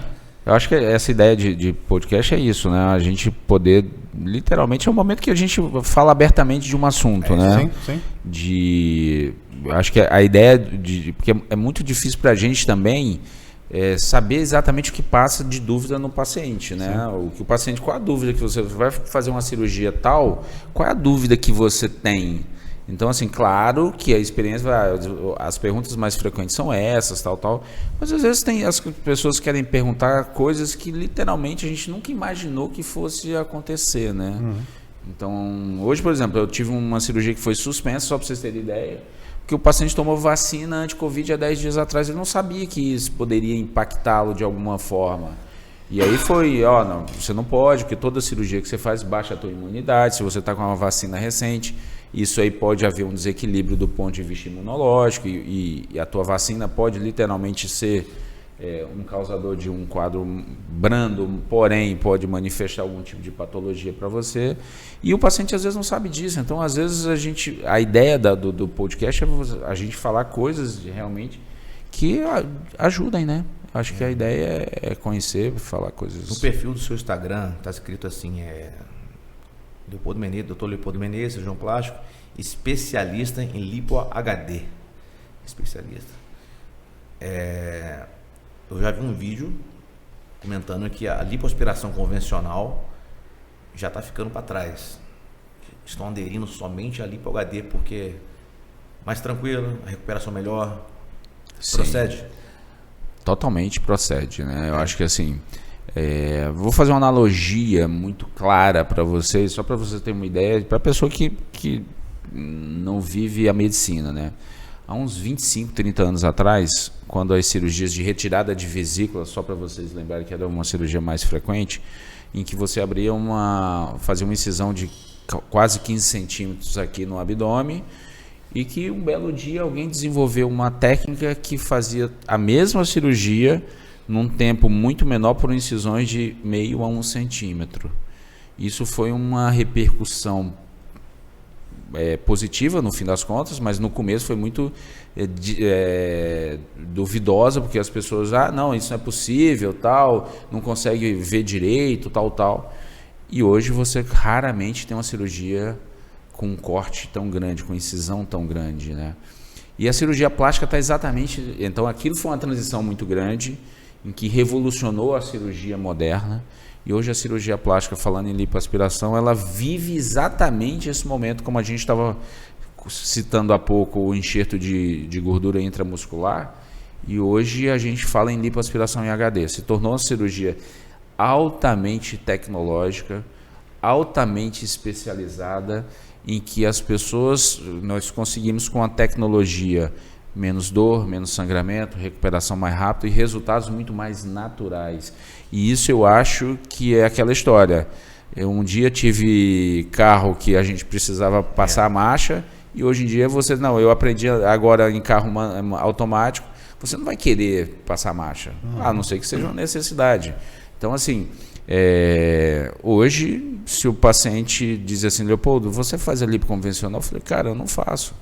Porque a lipo tradicional guardada proporção, é como você entrar na floresta com um trator, sair quebrando tudo, e a lipo em HD é você literalmente deixar os troncos, as árvores, os galhos e eventualmente destruir uma folha aqui e ali, ou seja, uma coisa muito mais seletiva, menos traumático, menos perda sanguínea, você consegue aspirar superficialmente, extrair essa gordura que é o ouro, em forma de célula. Um desenho abdominal bonitinho. Cara, então assim, não dá para ir na contramão da história, né? Então, felizmente, a gente já faz isso há quase 4 anos. Eu aprendi com o inventor da técnica, é um cara chamado Alfredo Royos. é talvez a maior expressão mundial, até porque ele que criou a técnica, é um colombiano. Nós já tivemos a oportunidade de estar com ele algumas vezes, porque eu faço parte de um grupo que ele tem, que chama Total Definer. E então, assim, é um prazer estar vivendo esse momento em que eu convivo literalmente com um cara que inventou uma técnica que está revolucionando a cirurgia plástica moderna. Alguns se atrevem a dizer que é o pitangui da modernidade. Então, assim, é realmente uma técnica diferenciada. Para a Isabela seria uma lipo HD muito mais fácil de fazer, né? Pelo biotipo dela magro. Cara, na verdade eu nunca examinei assim. Mas é uma cirurgia muito bem indicada, né? Porque você literalmente devolve a forma natural do corpo da pessoa. Então, para quem tem aquele pneuzinho, aquela gordura localizada e tal, e quer... porque tem muita paciente também que é muito magrinha e não consegue literalmente... Quando fala assim, preciso fazer uma lipo, as amigas olham, o quê? Você fazendo lipoaspiração? E aquela história, o falso magro, né? Não consegue eliminar aquela gordurinha. Sim. Se o Eduardo for hoje no consultório, doutor Leopoldo, eu quero fazer uma lipo HD. Qual a primeira coisa que você vai... 3D. Full HD. A minha Full HD. 16K. Não, aí eu vou fazer o jabá. Como seria a reação? Não, aí eu vou fazer o jabá da minha clínica, né, cara? Que é o seguinte, a gente tem uma clínica especializada exatamente nisso, não é só cirurgia plástica. Aí eu vou dizer, cara, nós vamos fazer primeiro tua avaliação toda, fazer uma bioimpedância. Você vai passar pelo todo o corpo clínico voltado à cirurgia, a nutricionista, o endócrino, a fisioterapeuta, para dizer, Eduardo, sim, você é um ótimo candidato, nós só vamos, como nós nos preparamos para uma prova, nós vamos preparar você para a cirurgia. Então, assim, às vezes as pessoas estão um pouco acima do peso e tem achar que existe um preconceito, não vou porque não serve. Não. Nós estamos ali para te ajudar. Para preparar, né? Independente de que estágio você esteja até chegar no ponto final, que é operar, né? E aí o ponto final, quer dizer, o ponto intermediário, que depois da cirurgia tem todo um cuidado de enfermagem, fisioterapeuta, a manutenção do resultado, que é fundamental, cara. Então hoje não adianta você fazer lipoaspiração e achar, ou qualquer cirurgia plástica, achar que a sua cirurgia terminou no ato cirúrgico, né? A cirurgia é literalmente o cuidar de você mesmo, desde a nutrição, a atividade física, e aí envolve uma série de profissionais que estão ali para te dar um resultado literalmente completo. Né? Isabela, e se o Eduardo chega para rejuvenescer o Eduardo, rosto? vamos falar do onde, né? Essa cara de cachorro ele caindo. Ele quer consertar. Daqueles Ele cachorrinhos fala, bigode chinês, né? Que fala. Eu adquiri isso aí, porque a Grazi, nossa amiga francesa, Grazi, sim, né? Beijo. Falou que eu tenho já que fazer os fio PDO, é isso mesmo que fala? Pra puxar aqui? Olheira, fio PDO, testa, bigode chinês. Fazer um combo. papada. Como é que é essa avaliação quando chega o cliente lá? Fazer um combo. Você faz uma avaliação física primeiro, né? Sim, a primeira pergunta sempre é o que incomoda o paciente, né? Que às vezes a minha expectativa é diferente. Exatamente. Que bom, né? Igual você chegou aqui agora, o que está me incomodando é o bigode chinês. Sim. Então a gente vai focar no tratamento para ele. Não adianta eu falar assim, Rondi, você está com uma ruga na testa. Ruga na testa não é o seu objetivo. Claro que a gente também passa isso para o paciente, né? Dá essa orientação. Você fala todas as opções, né? Aí sim, mas a gente sempre foca na dor. No que ele pediu. Sim. Senão você fala muita coisa, o paciente fica assustado, vai embora, acaba que o que ele está incomodando ele não faz. É igual um lábio. Às vezes um lábio do Rondi é pequeno, mas para ele acha que está suficiente. Então a expectativa é diferente. Deve ter morre meus lábios, cara. Meu Deus do céu. Hein? Começando a falar merda, cara. Então, mas isso aí. Tem quanto tempo já ali?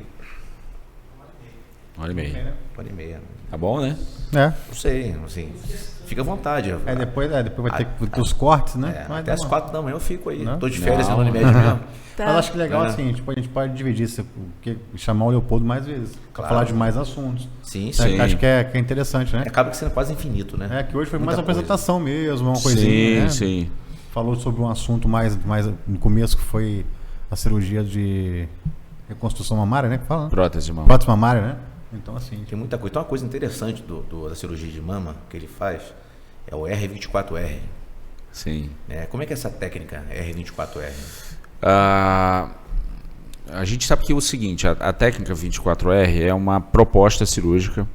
Ela foi idealizada por um cirurgião americano chamado John Tabbets, em que ele preconiza uma cirurgia altamente diferenciada e atraumática, ou seja, menos dano ao nosso organismo.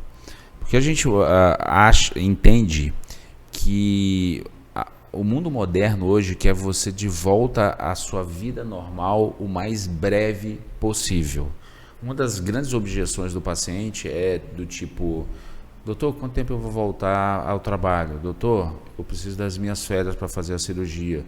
Doutor, eu posso voltar a fazer atividade quando? Então isso é uma objeção muito grande. E a prótese de recuperação 24 horas, aqui no Brasil chamada R24R, que ela foi trazida por hoje é defendida por um mestre na cirurgia plástica da mama, chamado Tiago Cavalcante, em que ele, baseado na técnica do John Tabbets, ele idealiza 14 pontos que precisam ser seguidos durante o procedimento para que o paciente tenha, sim, a possibilidade de mexer as mãos, andar sozinho, pegar peso de até 15 quilos, dirigir em 48 horas, alta 2 horas após o procedimento. Então, quer dizer, isso é altamente revolucionário no que a gente fala de prótese de mama. Imagina você que a paciente chega ao consultório, um exemplo, chega numa semana e fala assim: olha, eu vou operar sexta-feira e na segunda ela vai trabalhar de carro falando de uma prótese de mama. Isso é inacreditável. Era no passado. E aí, recente, a gente fez foi até Balneário Camboriú, que é onde o Tiago Cavalcante faz os cursos deles. E o que mais me chamou a atenção, ele é dono de uma técnica muito boa, muito precisa, e é um cara extremamente estudioso, em que a gente fez 2 cirurgias na parte da manhã, e a gente pôde assistir e participar, e a gente saiu no intervalo para almoçar. Quando a gente voltou até a clínica, não era num hospital grande, era numa clínica, a primeira paciente que tinha sido operada às 7 horas da manhã, isso era por volta de 11h30 da manhã, a gente estava voltando do almoço. Por coincidência, ela que abriu a porta para a gente entrar. Aquela paciente que foi operada às 7 horas da manhã. Então, assim, quando eu vi, foi no primeiro dia do curso, eu falei, inacreditável. Porque, assim, às vezes a gente ouve falar assim, prótese de mama, recuperação 24 horas, o paciente volta, realmente mexe o braço. Faz parte da técnica o paciente mexer o braço. Consegue colocar uma roupa? Consegue colocar roupa, consegue fazer um rabo de cavalo, consegue escovar o dente, consegue comer sozinho, consegue fazer higiene íntima sozinho, consegue pegar uma bolsa de até 15 quilos. Coisa que antes a gente, e não só antes, hoje tem muita gente que é incrédula em relação a isso. E às vezes fica até difícil para a gente disputar essa verdade com um familiar, que você diz isso, o paciente sai acreditando, mas a avó fala assim: menina, você está mexendo esse braço, fulano, não pode isso, não pode aquilo, não sei o quê, sendo que você está literalmente na contramão disso. A cirurgia moderna te permite isso. Né? Então, assim, falar também do dual plane, grip plane, né? Está tudo envolvido no R24R? Faz parte da técnica. Sim. É uma coisa que está assim envolvido, que é uma via e uma tática operatória em que o paciente tem literalmente a chance de ter uma durabilidade de resultado, porque nas técnicas que antes se faziam, mas se fazem até hoje, a gente colocava a prótese embaixo da glândula e isso ficava basicamente o sutiã de pele. Se o paciente envelhecesse, ou se o paciente ganhasse peso, ou se colocasse uma prótese muito volumosa, aquela pele não resiste e literalmente fica flácido. Então, quando você faz o dual plane, que é uma colocação embaixo do músculo parcialmente, usando essas associações durante a cirurgia, que é colocar fazer o sutiã interno, fazer o grip plane, que depois, uma hora, a gente vai literalmente explicar claramente o que é isso, ou seja, usar o músculo como uma proteção para a prótese, para mantê-la no lugar, e isso tudo literalmente permite que o paciente tenha uma durabilidade de resultado muito maior, porque, não, eu botei minha prótese hoje, mas daqui a 6 meses ela está flácida. Ninguém quer isso, as pessoas querem a recuperação rápida de um mundo moderno, mas uma durabilidade longa. Ninguém quer dizer assim, eu botei minha prótese hoje, daqui a 2 anos eu vou ter que trocar. E todo mundo hoje faz esse segmento de cirurgia 24 horas ou tem indicação? Tem indicação, os pacientes têm a indicação, mas ele pode chegar até o consultório e dizer, olha, eu posso ter isso, eu posso fazer isso. E aí, obviamente, se o cirurgião for capacitado, treinado, especializado para isso, ele vai então, literalmente... todos os casos podem ser feitos sim, assim? Sim. Bacana. Em geral, as mamas muito volumosas, e aí a gente, obviamente, se precisou tirar muita pele, precisou fazer plástica, ela pode ter, sim, obedecido durante o ato cirúrgico esses critérios, mas, obviamente, se nós estamos falando de uma paciente magra, de pele de seio eventualmente pequeno, que eventualmente não tem flacidez, que é só incluir a prótese, esses resultados você consegue com muito mais facilidade nesse sentido. Então tem muito conteúdo para falar ainda, né? Tem, cara. Assim, a gente pode chamar aí mais oportunidades, né? E falar de outros fatores estéticos aí, outras cirurgias estéticas, de outros assuntos. Você tinha falado uma coisa que você gosta de carro também, né?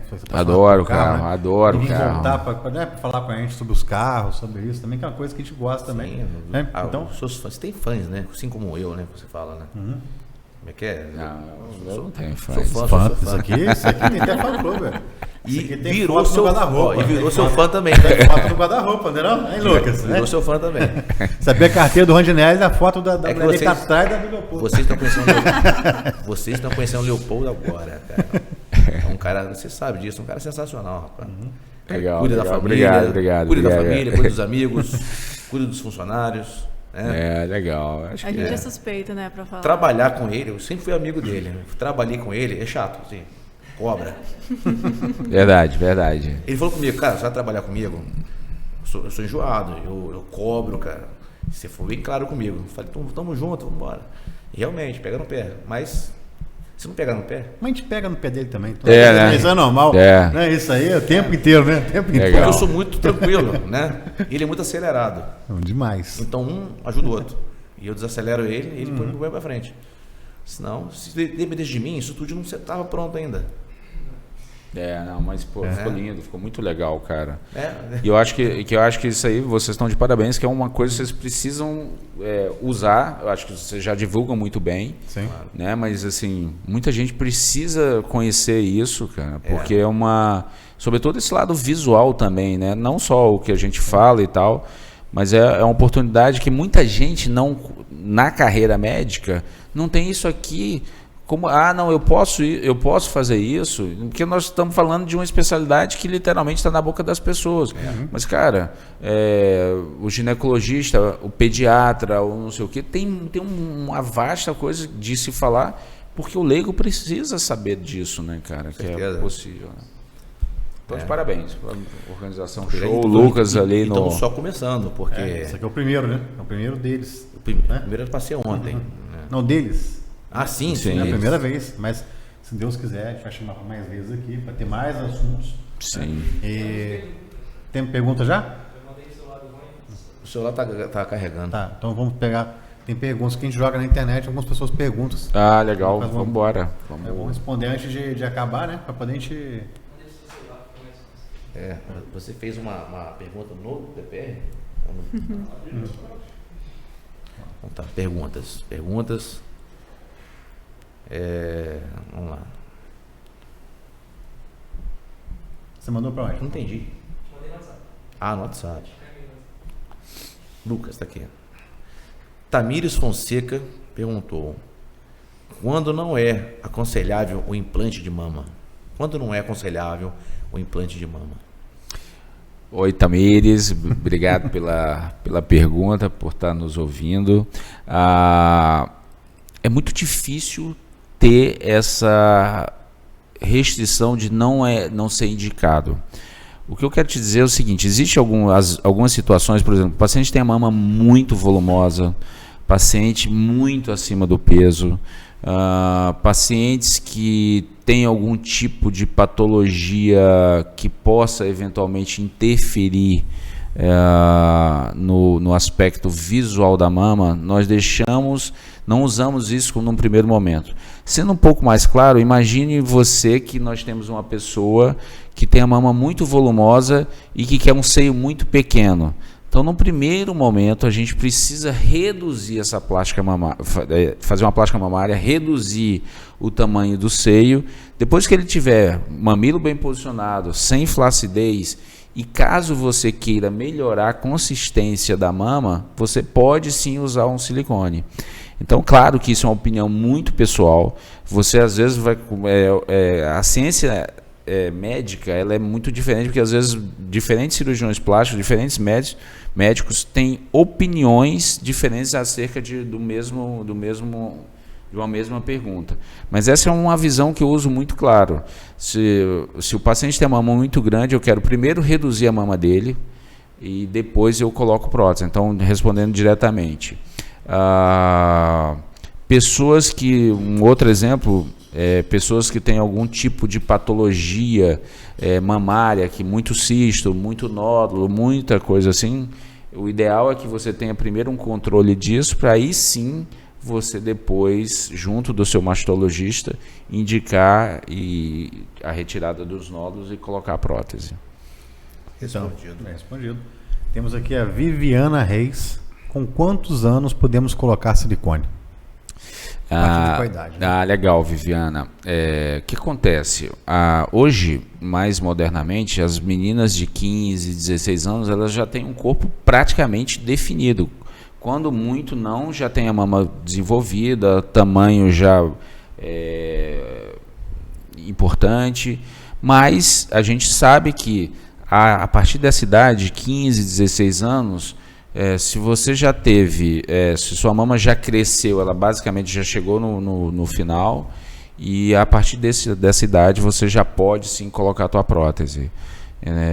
Antes disso, 14, 13 anos, eu realmente acho muito cedo, porque é uma fase puberdade, que os hormônios ainda estão acontecendo, algumas ainda nem tiveram a primeira menstruação, então precisa realmente ter essa distribuição hormonal, para a partir daí você definir. No passado, as mulheres desenvolviam até mais, 18, 19 anos, mas isso hoje a gente já vê que meninas com 15, 16 anos já têm um corpo, obviamente, bem definido e já pode ser uma boa candidata. Vamos à próxima pergunta. A próxima, next question. A Débora Nunes. Existem próteses que simulam exatamente um seio natural? Sim. Na verdade, Débora, mais uma vez, obrigado pela sua pergunta. Existem diferentes formas de silicone. As mais usadas, elas são as de formato redondo.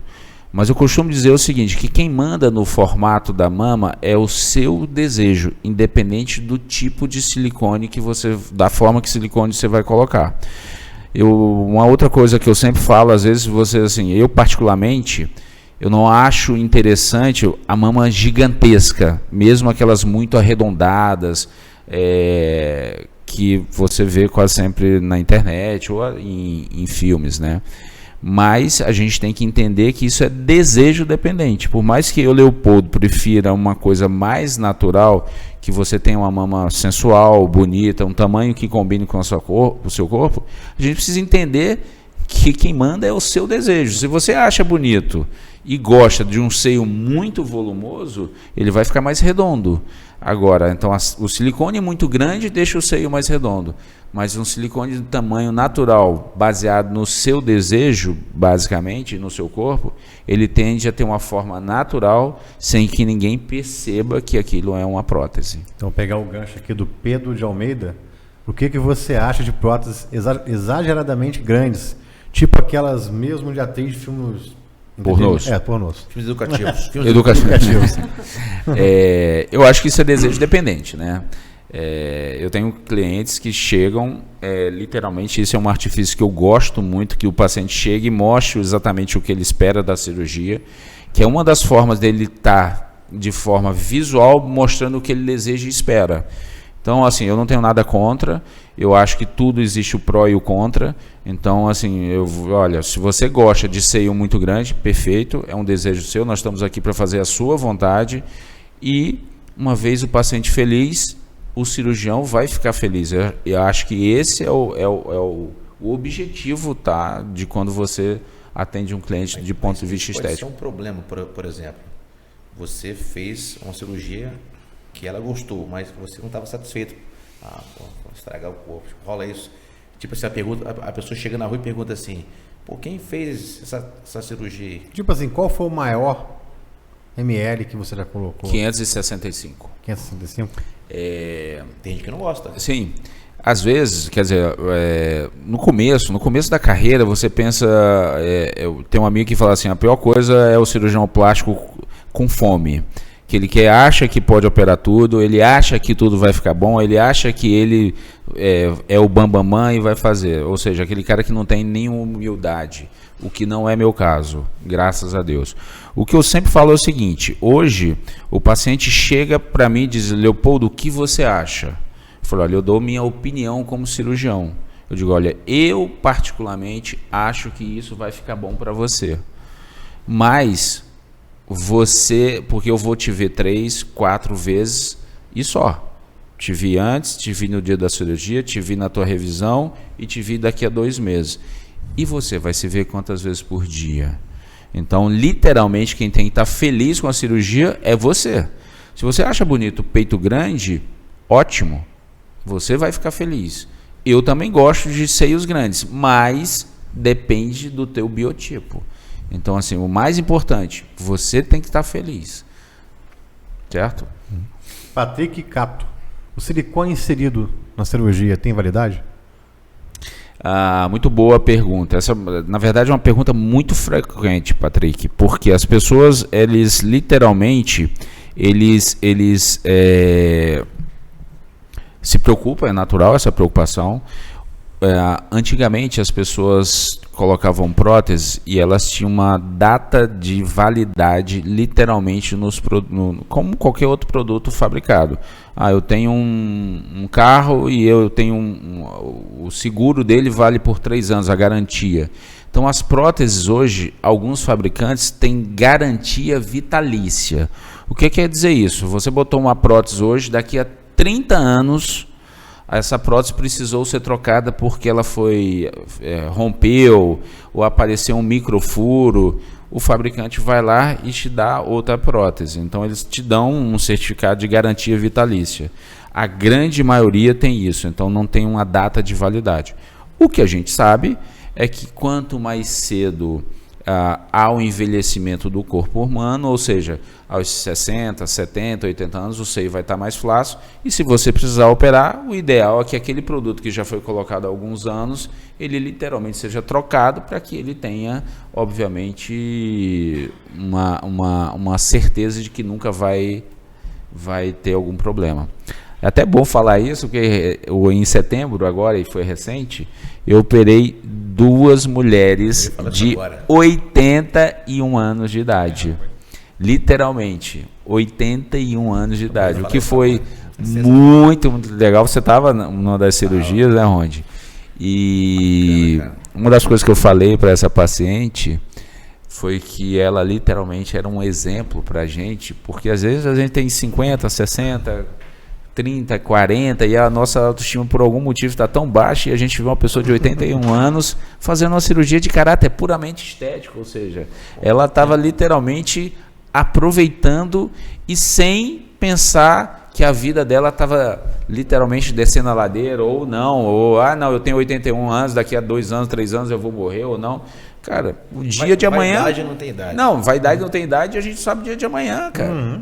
A verdade é essa, isso aí. Porque amanhã, quantas vezes, não, fulano estava ótimo, tal, no outro dia aconteceu isso e tal, e essa senhora estava literalmente, não, eu tenho 81 anos de idade, não quer dizer que por isso eu não posso botar minha prótese de silicone.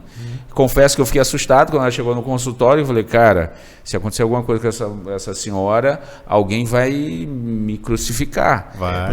Qual foi né? Principalmente a própria família, né? E qual foi o meu cuidado? É o sonho dela, né? Eu opero, só que nós vamos fazer literalmente uma avaliação muito minuciosa do ponto de vista clínico, cardiológico, e ela tirou literalmente com louvor. E vou ser mais preciso, nesse mesmo dia, eu operei outras 3 pessoas. Quando foi 18 horas, eu fui até ao quarto da paciente, ela levantou o dedo e falou assim, doutor, posso ir embora? As outras 3 mais novas ficaram no hospital hospitalizadas e essa senhora foi embora no mesmo dia. Ou seja... É porque os antigos se alimentam melhor, né? É outra vibe, né? E agora tem o Ricardo... Tem mais pergunta? A última, né? Ricardo Teles. Por que tem mulheres que cometem o terrível erro de diminuir os seios? Então, Bom, Ricardo, pergunta, né? Ricardo. Literalmente, cara, eu acho que assim, cirurgia estética é uma coisa... A gente tem que buscar o desejo nosso, né? De cada pessoa. E às vezes, durante a consulta, a mulher vai acompanhada do marido e fala, amor, o que você acha?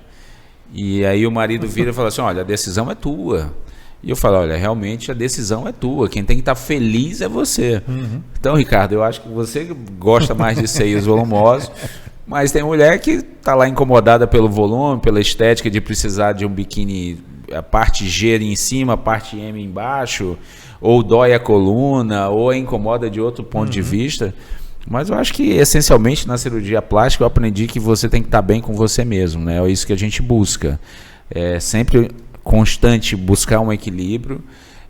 Nunca me perguntaram assim, Leopoldo, você um dia faria uma plástica? Cara, eu faria, eu faço toxina no rosto, eu acho que minha testa está envelhecida, meu cabelo tá ficando branco, eu tenho mais ruga do que tinha, mas até o dia que me incomodar muito, né? Me incomodou muito, cara. E eu acho que hoje a cirurgia estética é uma recuperação muito rápida. Então isso aí, se incomodou, faz sua cirurgia, você vai ficar muito bem, vai ficar feliz, sua autoestima lá no alto.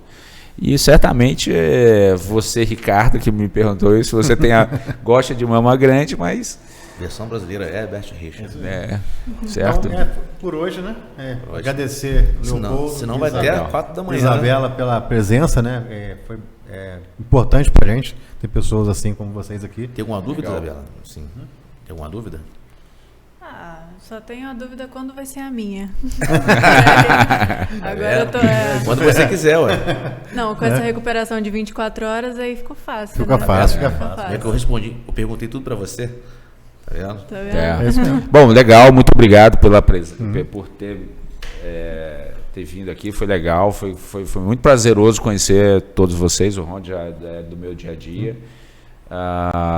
Poder conversar sobre isso, parabéns pelo espaço, eu deixo aqui para você que vai assistir, vai ver, é um espaço muito legal, que é um ambiente confortável, vocês conseguiram fazer de uma coisa muito legal. A próxima tem que ter um vinho. Opa! Vai deixar a gente mais falante. Vai ser legal. Eu acho melhor você trazer o seu vinho, porque eu não sei qual pode ser agradável. Pode ser aquele de rolha, de rolha não, de rosca. O docinho. Ontem tinha dois convidados aqui, né? Eu trouxe um vinho e não beberam. Não, então tá feito. O próximo eu trago o vinho e a gente bate um papo mais descontraído, mas vocês estão de parabéns pela iniciativa. Pessoal, agradeço a audiência. Até a próxima aí. Obrigadão.